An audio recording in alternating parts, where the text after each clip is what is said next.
Occasionally, in the course of history, a single spontaneous event can have an impact far, far greater than anyone could possibly imagine. The Jersey Battle of Flowers is one of them. The event happened in the afternoon of Saturday, August the 9th, 1902. Why it happened is a mystery to this day, and probably always will be.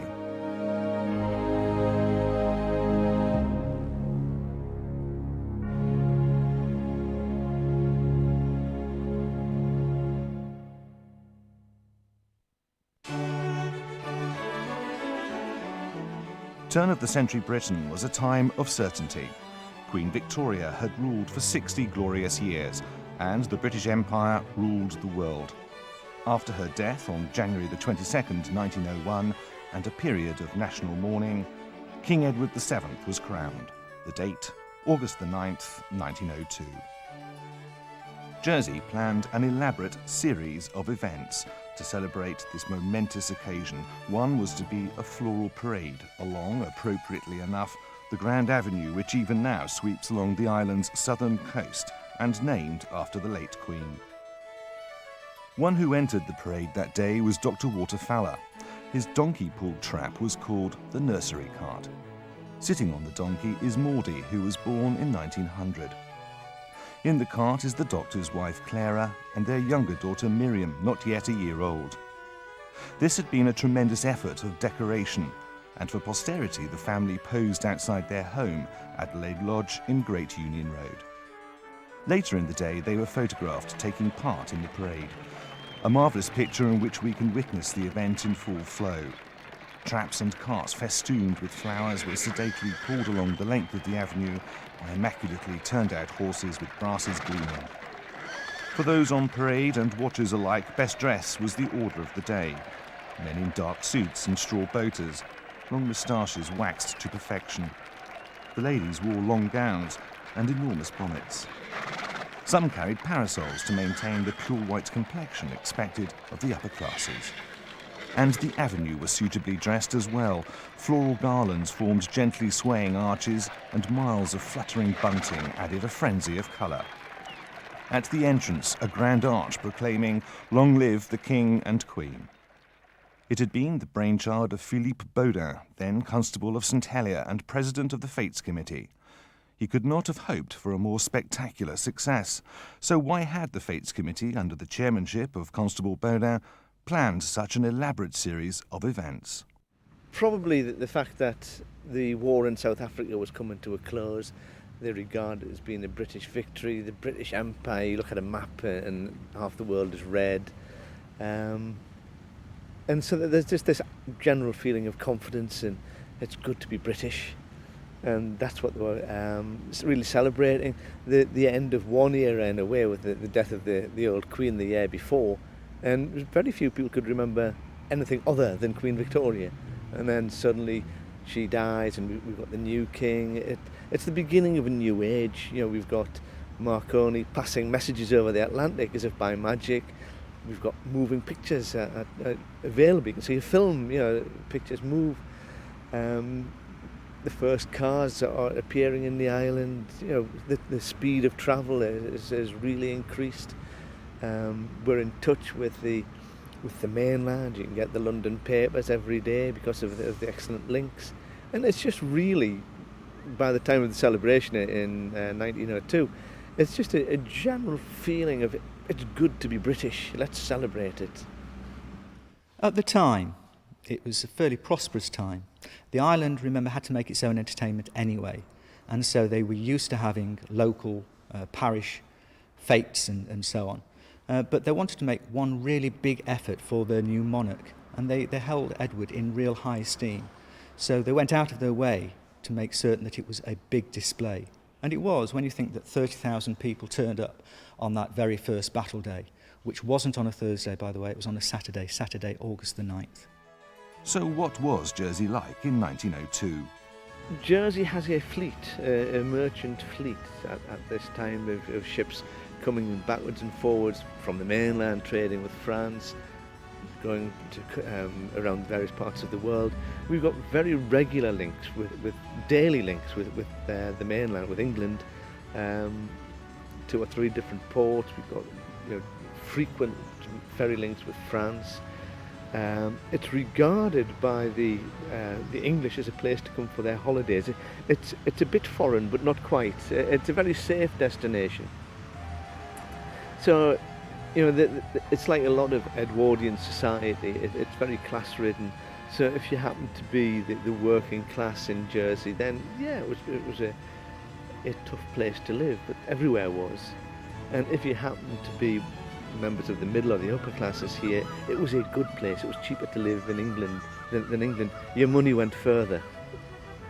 And so that was one of the reasons why so many people would come over for their holidays.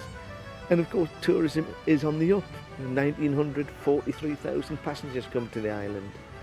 1901, that's gone up to virtually 51,000. That's big, hefty 20% increase in the number of visitors to the island. The mailboats had first-class saloons, second-class cabins, and so it probably cost you about, say, 30 shillings, a bit more to come over first class, or 22 shillings to come over second class. Once you got to Jersey, then there was a selection of hotels. You pick where did you want to be? Did you want to be in town, around the top of the pier area, the Palm d'Or, Royal Yacht, Weybridge Hotel, or up further up into town, Halkett Place Hotel opposite the entrance to the States, or the Grasshopper by the town church, or right out in the back of town where the Royal is, David Place. Or you could be really adventurous and go out of town, up the Somerville, the Terminus Hotel, which is now St Bernard's Parish Hall. And you're looking at, for a hotel, charging probably 6 and sixpence to 9-10 shillings per day, depending on how many stars. Although they hadn't invented stars at that stage. Or you could go for a boarding house, and so something like the boarding house here at the St Luke or the Dyke would be 5 shillings a day. Or you could go for weekly terms. Maison Victor Hugo down at Grève des Êtres were charging 2 guineas per week for bed and breakfast. And there's a whole selection of entertainments you could go to. Opera House had just been opened by Mrs Langtry. Interestingly, only 15 months after it burned down. So when the theatre burned down in March 1899, it was ready for opening in July 1900. But there was the West Park Pavilion for roller skating and the occasional concert. But most concerts were staged at the Oddfellows Hall in Dawn Street.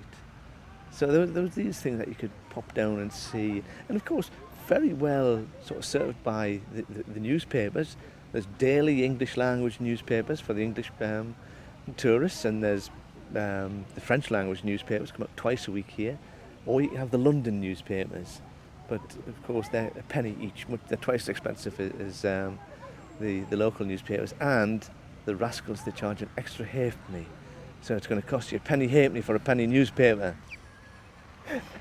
The 1902 parade had been a fantastic success.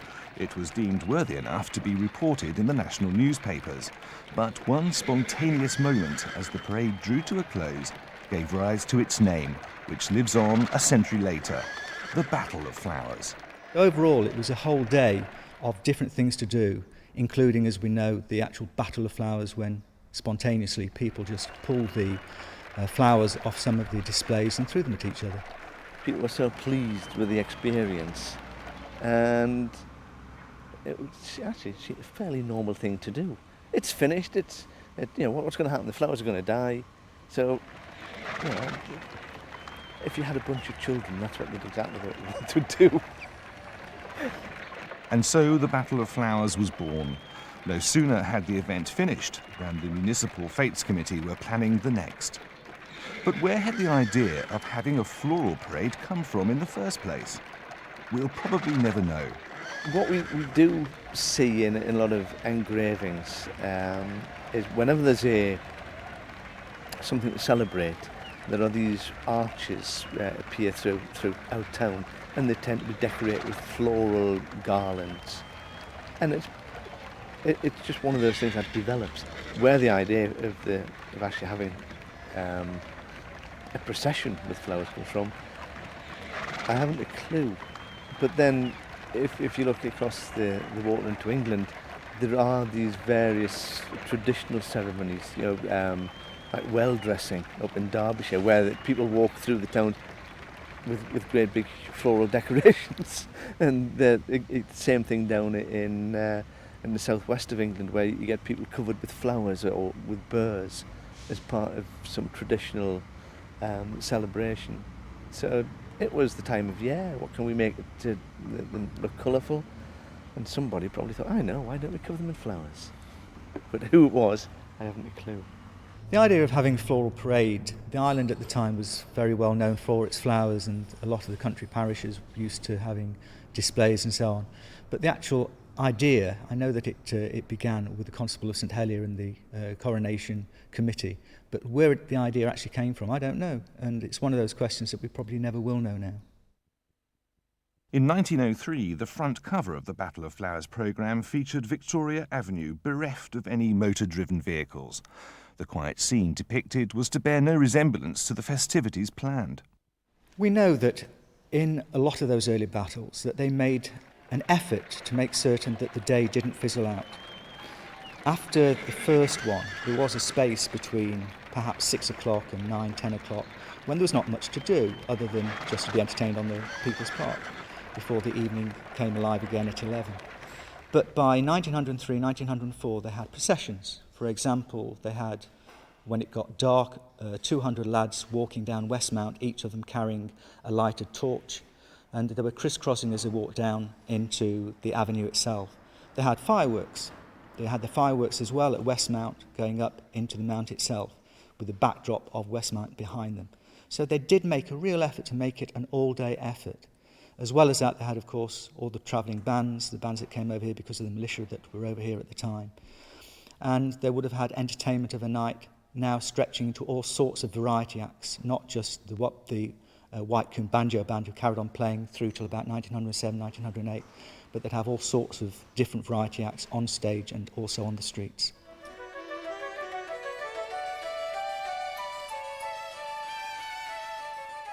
In 1904, the good Dr. Faller and his wife were in the parade again, with their daughter Maudie sitting between them in their buggy, this time pulled by a horse. In the background, the West Park Pavilion, then a simple tin shed, but nevertheless the place to go for the evening entertainment on battle evening. On the night this photograph was taken, it was the venue for the Grand Bal de Nuit, an event scheduled to start at 11 p.m. and continue until 3 the following morning. Among the entertainers that day were the White Coombe Banjo Band, who featured in many of the early battles. They didn't just play to the audience, they also took part in the parade, and on one occasion won the prize for animation. The St Helier Fire Brigade had been formed early in 1902 and were proud to take part. In 1904, the Manual 2, as it was called, was entered in Class F. There were 9 firemen in the parade, and the wheels were picked out in white flowers to contrast with the red of the machine.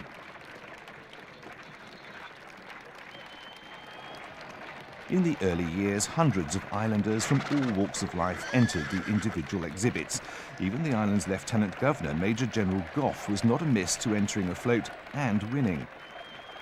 In 1905, the Government House entry was runner-up in Class F for 4-wheeled vehicles, which must have made victory all the more sweet for Mrs. Birrell of Cardington Lodge, St Brelard. Major General Gough's Victoria was one of 36 entries in Class D for 4-wheeled vehicles. The Jersey Evening Post report gave an elaborate description of his entry. Coming to this, the last class, we think we're correct in stating that never since the institution of the local Battle of Flowers has such a magnificent display been seen in any one competition. No less than 36 4-wheeled vehicles entered the arena. The immense crowd of spectators were treated to a sumptuous display of floral pageantry, in addition to which the dresses of the many ladies were the very perfection of the costumier's art, and presented a veritable rainbow of glorious colourings. It would be an impossible task to catalogue half the features of this delightful procession in a necessarily brief newspaper notice. Our readers will fill up the blanks themselves by bringing to mind what must still be fresh in their memories.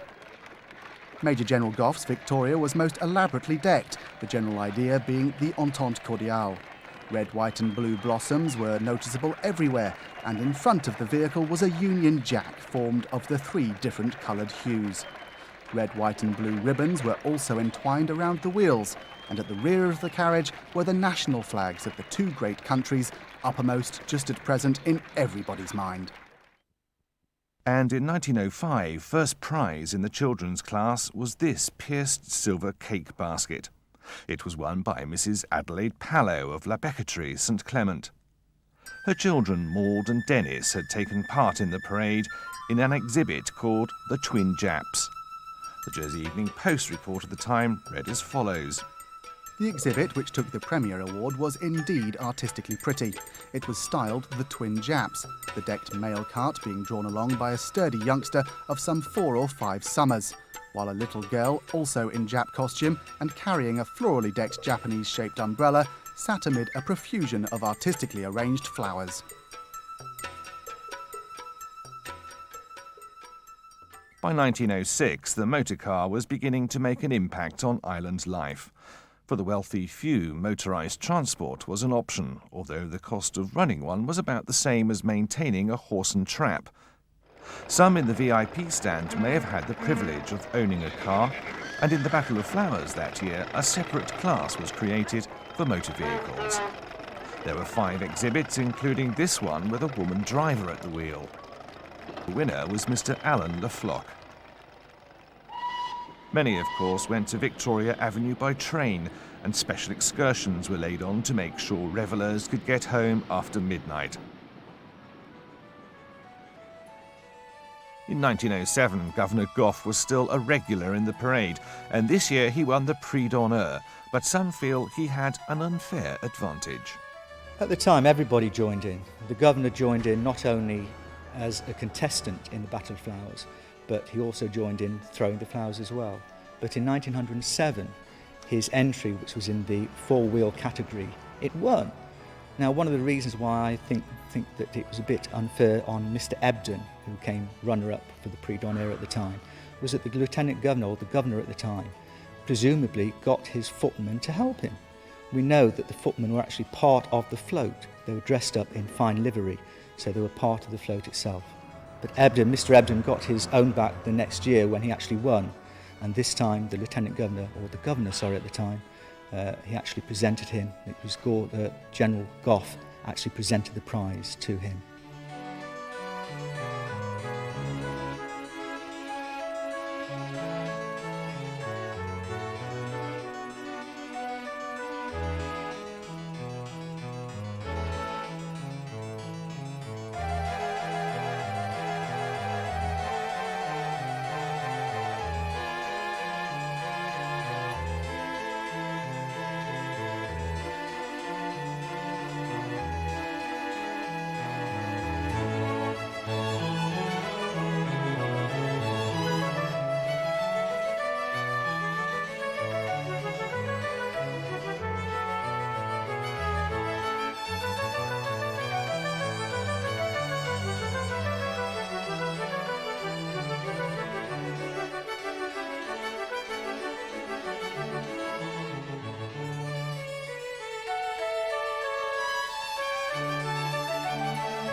In 1912, there was a battle within the battle, this tableau depicting events in the Royal Square when Major Pearson was killed in the Battle of Jersey.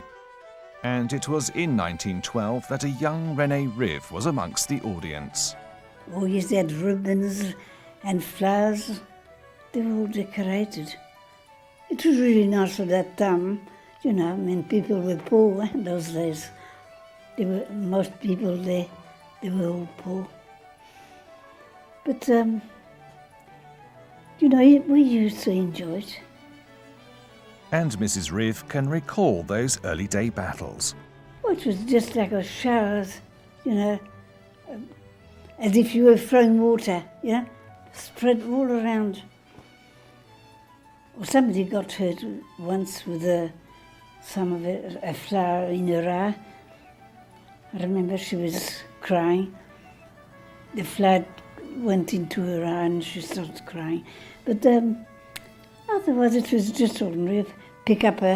Break the flowers and throw them across. Used to go around and have a see if there was anything to buy. Different toys and games. No merry-go-rounds. There was no merry-go-rounds then.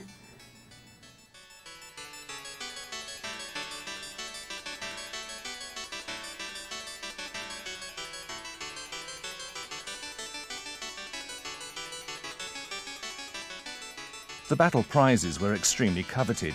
A class winner could expect to receive a solid silver coffee pot, milk jug and sugar bowl set like this one.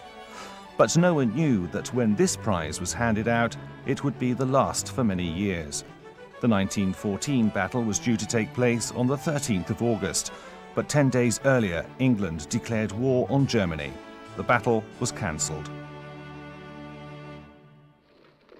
Within months, Channel Island volunteers were saying farewell to their loved ones and marching proudly to the harbour. Sadly, for many of them, it was to be the last time they'd ever see their homes. The assuredness of the turn-of-the-century years which had produced the early battles of flowers was about to vanish in the trenches of Flanders.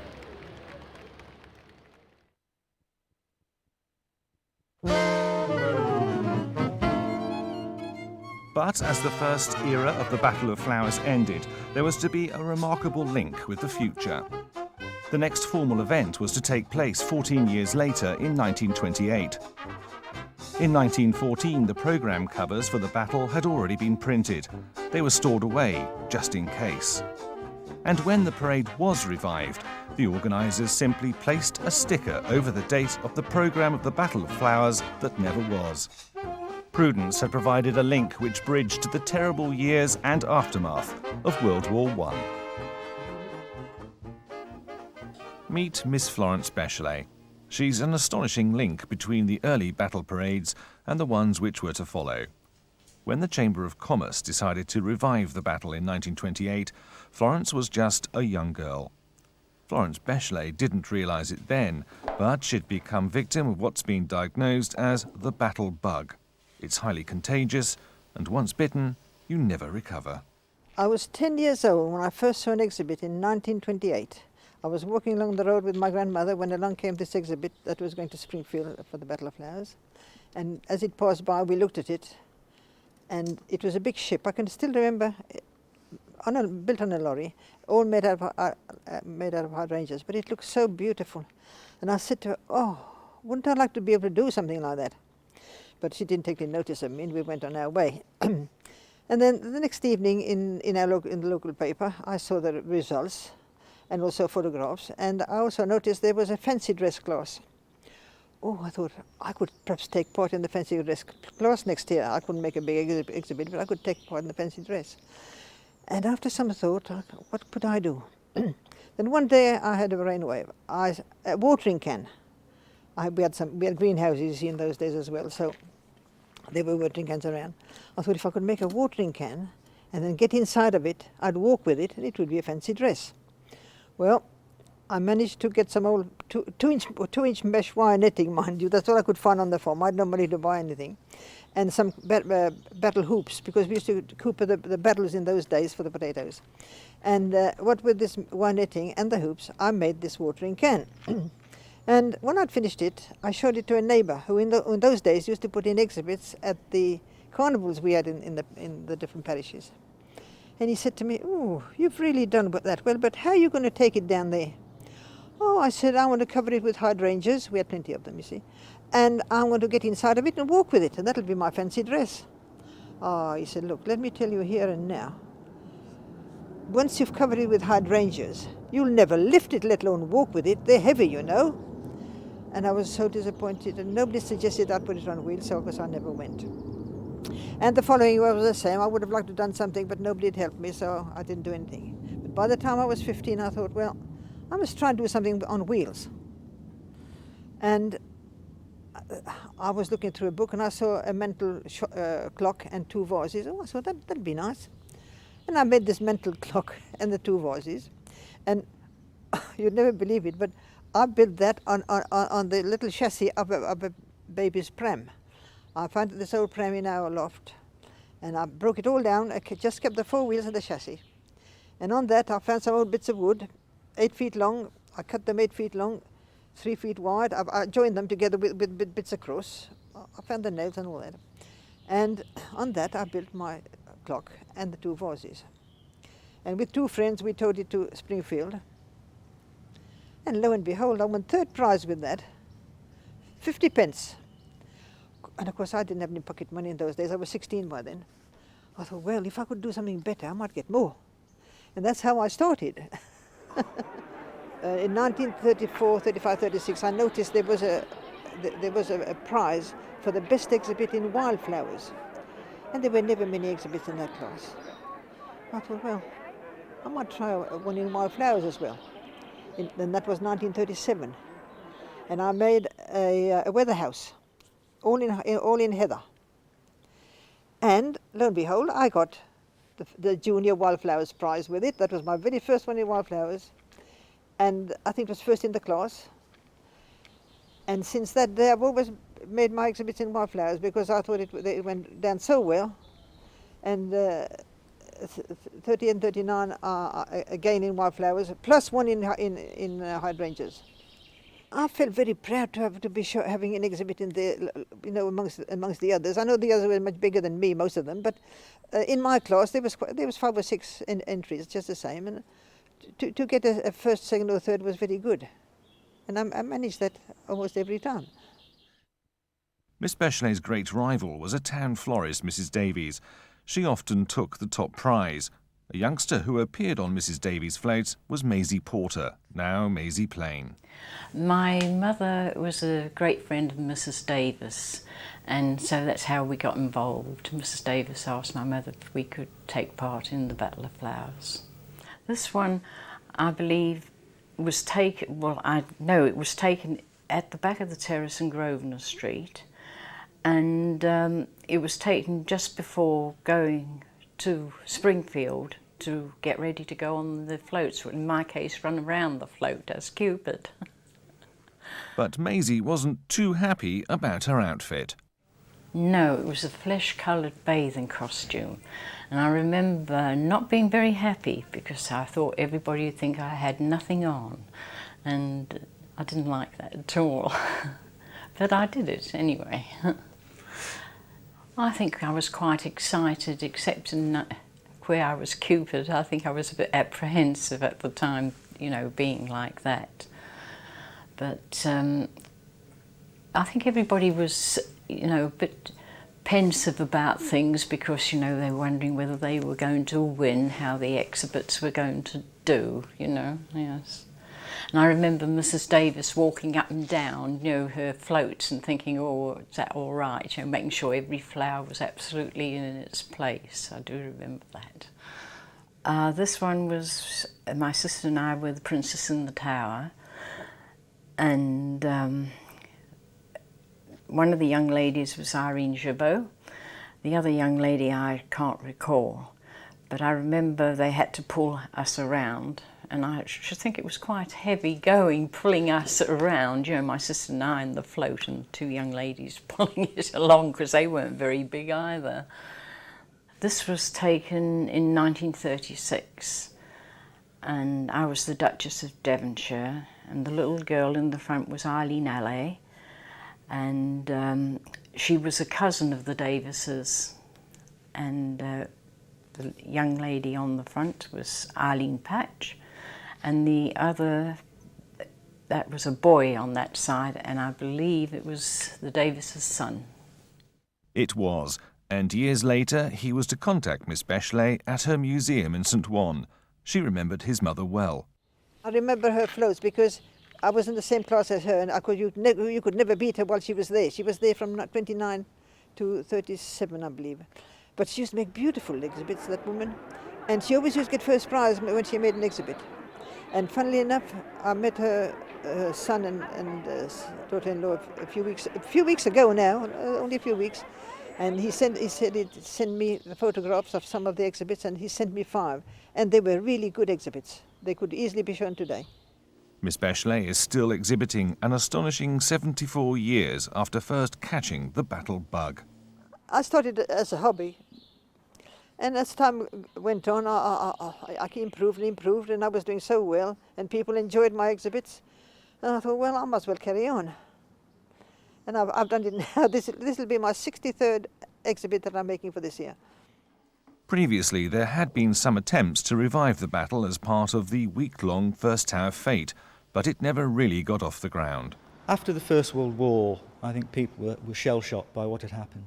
The idea of having the battle again didn't enter anybody's minds until 1922. And then it was just a fragmentary lot of people. It was the First Tower Fete Committee who got together, and they decided that they would have, as part of the 1922 Fete, a smaller version of the Battle of Flowers. That took place in Victoria Park, at the top of Victoria Park, mainly for the exhibitors. But it was only part of several events that happened for that day. It wasn't a great success. In 1923, only 2 parishes entered, and by 1924, it was a much lesser thing. It was now a week-long fete with regular battles, that's confetti fights, for 10 minutes every day. But the main event, that's the battle parade itself, was a lot smaller than ever had happened before the war. It wasn't a very big battle of flowers. It's, there was about 4 vans and an older show around, that was all. And the children all decorated, and their little cart, whatever they had, was decorated. I think by this stage, the islanders, particularly those in St Helier, were a bit miffed that the battle had been taken away from them. So the Chamber of Commerce united with the Constable, and in 1927 decided that they would stage the battle again at this time in town. But they weren't going to go back to the avenue, which by this stage was full of cars. In 1906, by the way, there had been an entry, 4 cars, of which only 2 entered, which shows how few cars were on the road at the time. But by 1927, there were a lot of vehicles, and they didn't want to close the avenue, so they held it at Springfield. In 1928, a big effort had been made to recover some of the atmosphere of the pre-World War I parades. This magnificent pirate ship, possibly the one that inspired Miss Bachelet, showed the enthusiasm for taking part in the parade hadn't withered. Alongside an exhibit called Palm Court. It had been entered by florist George Day, who had a shop in Bath Street opposite West Centre. The little girl in pink was 6-year-old Patricia Chevalier, now Mrs. Masson. She was on holiday in the island and, as a relative of Mr. Day, had been invited to ride on the float. She remembers the day being very exciting. These pictures from the early years of the parade show that it was very much geared towards youngsters, a reflection of the class for children which had produced the elaborate designs of the original parades.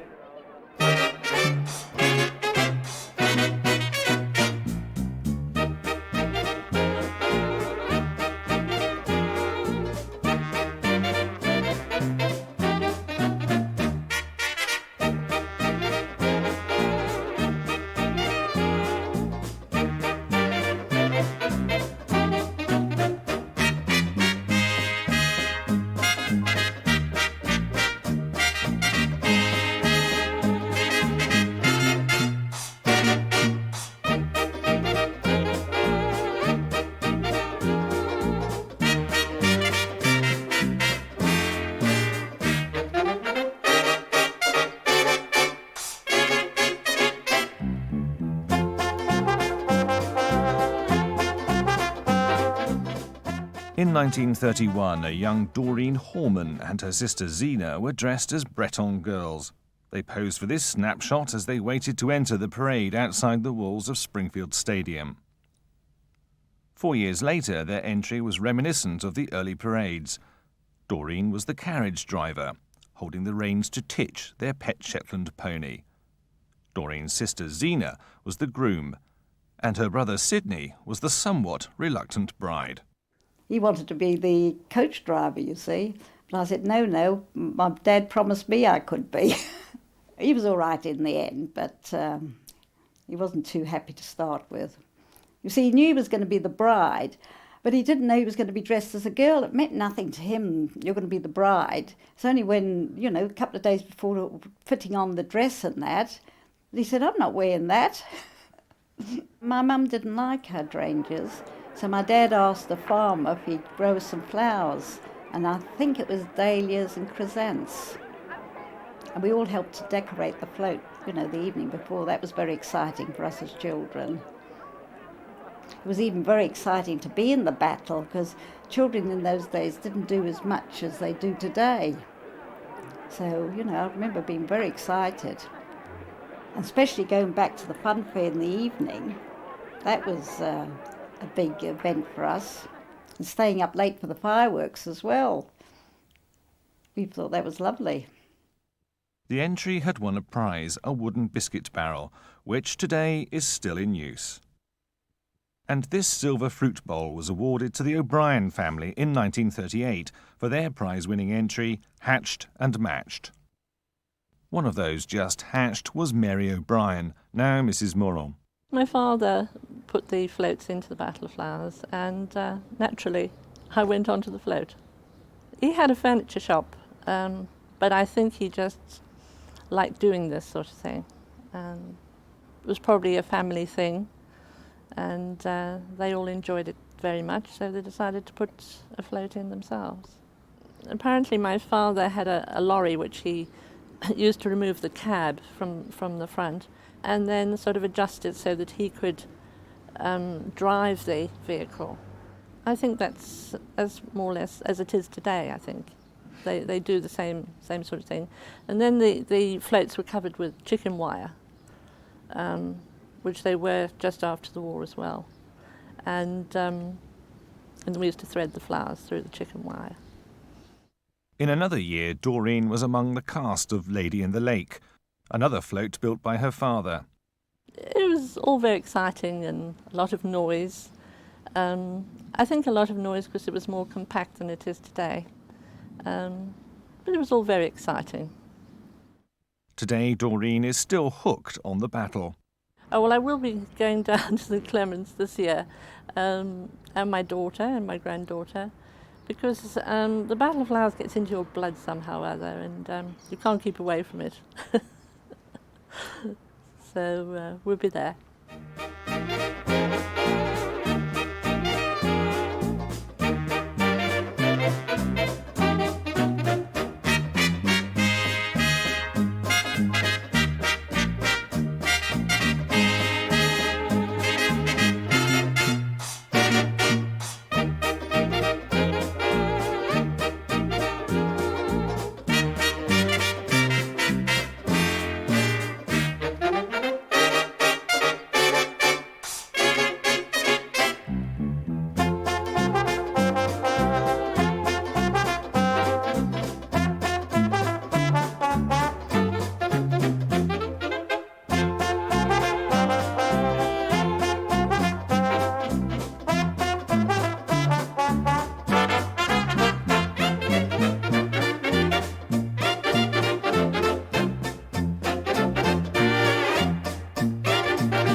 One man who remembers well the Springfield era is Teddy Knoll, who later went on to become a judge for the Battle of Flowers Association.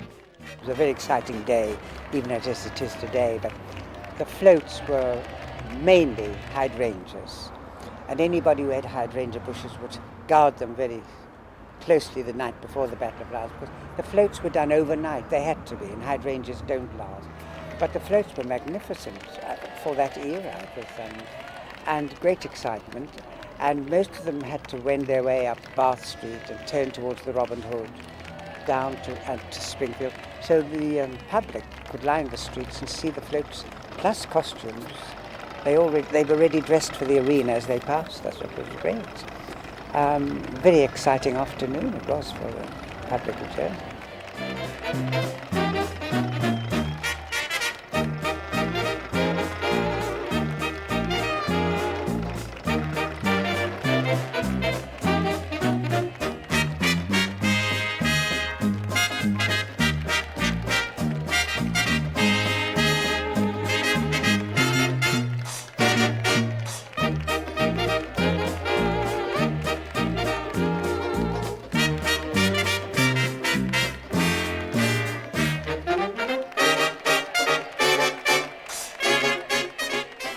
floats became bigger and better, and I remember one float, a crinoline lady, which had this lovely period music being played, and all of a sudden the front of this crinoline skirt went right up in the air, and underneath was a lovely jazz band, and it went all the way through the street, all in the arena. It was wonderful. We'd never seen anything like it. So we had the two sort of eras of music this time. And yes, they were, for that era, they were lovely, lovely floats, and it was a day everybody looked forward to.